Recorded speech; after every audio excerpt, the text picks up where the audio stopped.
Hello friends, आज हम पढ़ेंगे केमिकल काइनेटिक्स का लेक्चर नंबर 3, जिसके अंदर हम पढ़ेंगे वेग नियम।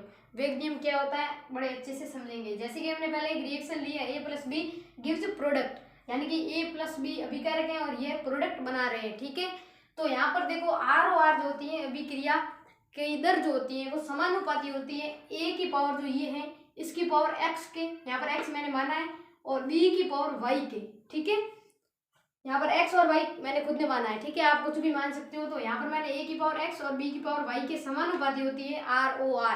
अब देखो यहाँ पर एक और कंडीशन बनती है कि हम a और b कोई अभिक्रिया लें, अगर वो प्रोडक्ट बना रही है तो क्या ये संभव है कि r o r समानुपाती होगी। a की पावर इसका जो कोफिशिएंट है वो पावर में जाएगा और b की भी पावर इसका जो कोफिशिएंट है वो पावर में जाएगा।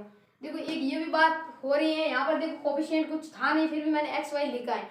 यहाँ पर देखो जो कोफिशिएंट है वो ही पावर में जाएगा। तो ये जो रूल होता है वो दिया था गुल्बर और वागे ने। ठीक है, श्रीमान गुल्बर और वागे ने ये अपना रूल दिया था। तो देखो इस रूल के अनुसार क्या इसके अंदर भी संभव है या नहीं। तो देखो मैं आपको ये बता देता हूँ, जो ये कोफिशिएंट होते हैं वो पावर में जाए हर बार, ये कोई जरूरी नहीं है। देखो कोई रिएक्शन होगी जिसमें जो कोफिशिएंट है वही पावर में आते हैं और उसके अनुसार, इस नियम के अनुसार रिएक्शन हो जाती है। लेकिन मैं आपको बता देता हूँ, अगर आप कभी भी आर और आर का जो वेग नियम वो लिखते हो तो यहाँ पर जरूरी नहीं है कि ये ए और बी इसकी पावर में जाए, क्योंकि जो वेग होता है वो सब कुछ प्रैक्टिकली होता है, लैब के अंदर निकाला जाता है। हमें खुद को पता नहीं होता है किस अभिक्रिया का क्या वेग होगा, तो उस वो वेग कैसे डिफाइन करेगा, ये सब प्रैक्टिकली वैल्यू होती है। तो यहाँ पर मैंने एक्स और वाई इसलिए लिखा क्योंकि प्रैक्टिकल वैल्यू है।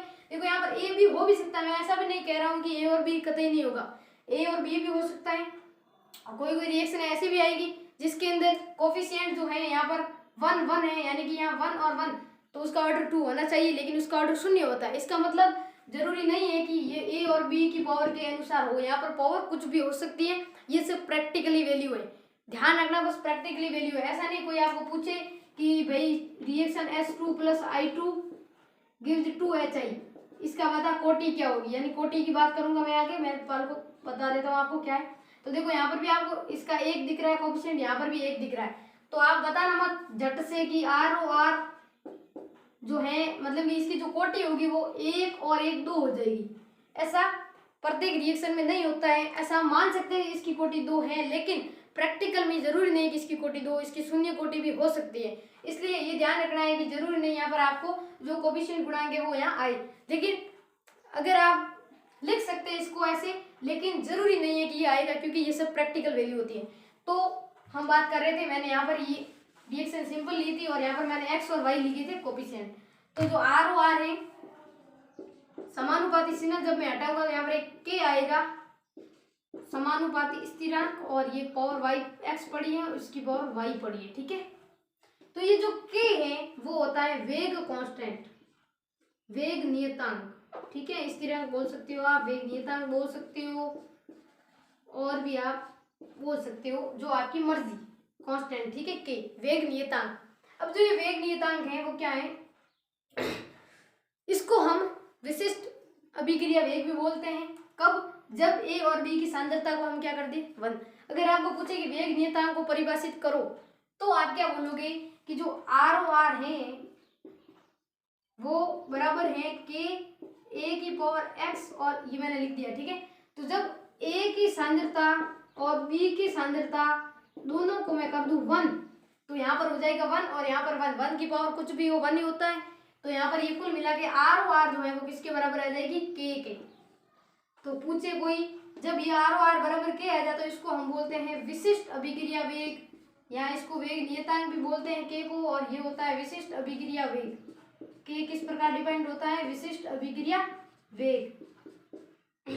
तो आप बोल सकते हो के को परिभाषित करना हो तो कि भाई किसी भी अभिक्रिया में अगर अभिकारकों की प्रारंभिक सांद्रता को 1 कर दे हम, तो जो उसका रेट होती है वो के बराबर आती है। इसका मतलब जो वो होता है वो के ही आएगा, यानी के का मान क्या हो जाएगा, आर ओ आर के बराबर हो जाएगा, यानी कि इसको हम विशिष्ट अभिक्रिया वेग भी बोलते हैं।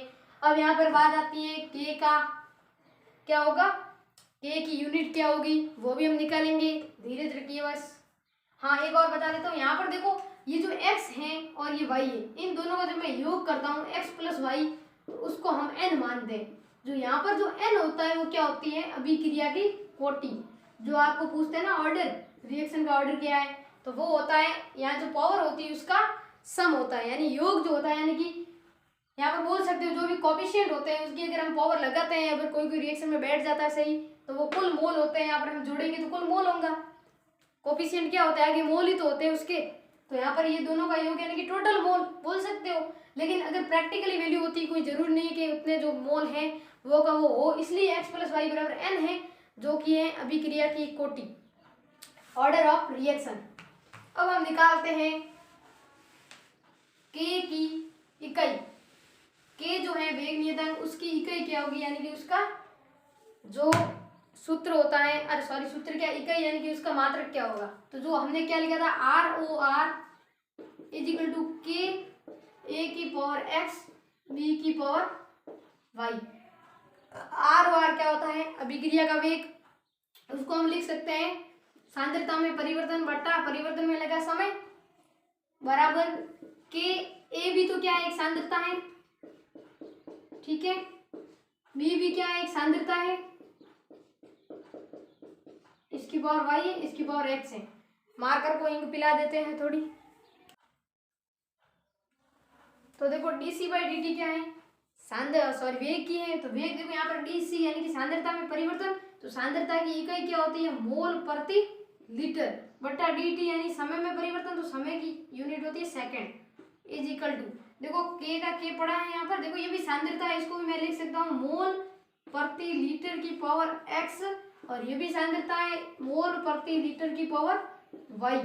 तो देखो यहाँ पर क्या हो जाएगा, ये हो जाएगी अपनी मोल प्रति लीटर इंटू सेकेंड, ये सेकंड ऊपर आ जाएगा यहाँ पर, बराबर हो जाएगा के, और यहाँ पर आप देख सकते हो मोल पर लीटर की पावर, देखो ये भी मोल पर लीटर, ये भी मोल पर लीटर, आधार समान है तो घातें क्या हो जाती है, जुड़ जाती है, तो ये घातें हो जाएगी x प्लस वाई, ठीक है।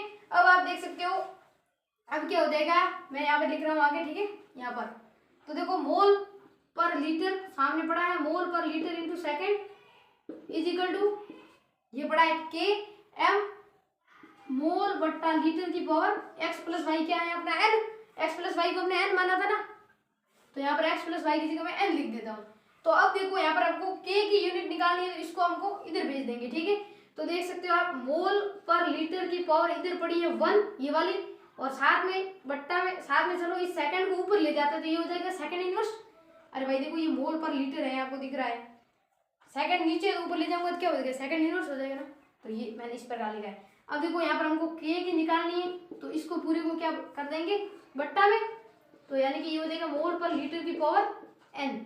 अब मैं यहाँ पर लिख रहा हूँ, ठीक है, तो देखो यहाँ पर मोल पर लीटर की पावर 1 है और यहाँ मोल पर लीटर की पावर n है, तो क्या हो जाएगा, जो पावर है जब आधार समान हो और पावर अलग अलग है बट्टा में होती है, तो पावर ऊपर जाके घट जाती है, तो मोल पर लीटर की पावर 1 माइनस n हो जाएगी, और साथ में पड़ा है सेकंड इनवर्स। तो कुल मिला के जो k की यूनिट आई है वो ये आई है मोल पर लीटर की power 1 minus n second inverse. अब इसको आप दो तरह से लिख सकते हो, मिटा देते हैं ये। तो देखो एक तो ये है कि आपको एक टर्म्स में ऐसे याद कर लेनी है, अगर आप अलग अलग टर्म्स में लिखना चाहते हो सबको, तो आपको कैसे लिखना है, मोल की पावर 1 माइनस n और लीटर की पावर हो जाएगी n माइनस 1 और सेकेंड हो जाएगा इनवर्स। एक ऐसे भी लिख सकते हो के की यूनिट, और लीटर को वापस बट्टा में लाओगे तो ये पावर पूरी होल बन जाएगी 1 माइनस n, तो ये अलग अलग लिख सकते हो ऐसे। तो ये है के की यूनिट। और जैसे कि जीरो ऑर्डर रिएक्शन होगी तो यहाँ n की वैल्यू जीरो रखेंगे, 1 ऑर्डर है तो 1, 2 ऑर्डर है तो 2, सेकेंड ऑर्डर और थर्ड ऑर्डर होगी तो ऐसे यहाँ पर थर्ड निकाल के हम के की है जो क्या बोलते हैं वो इकाई है वो निकाल सकते हैं प्रत्येक रिएक्शन की, ठीक है। यहाँ पर n का वैल्यू पुट करके प्रत्येक reaction first order, zero order, second order, third order, fourth order and order reaction की जो अभिक्रिया वेग नियतांक है उसकी इकाई है वो हम निकाल सकते हैं, ठीक है। तो मिलते हैं नेक्स्ट वीडियो में नेक्स्ट लेक्चर के साथ। आशा करता हूँ आज का लेक्चर आपको आसानी से अच्छे से समझ में आया होगा। धन्यवाद।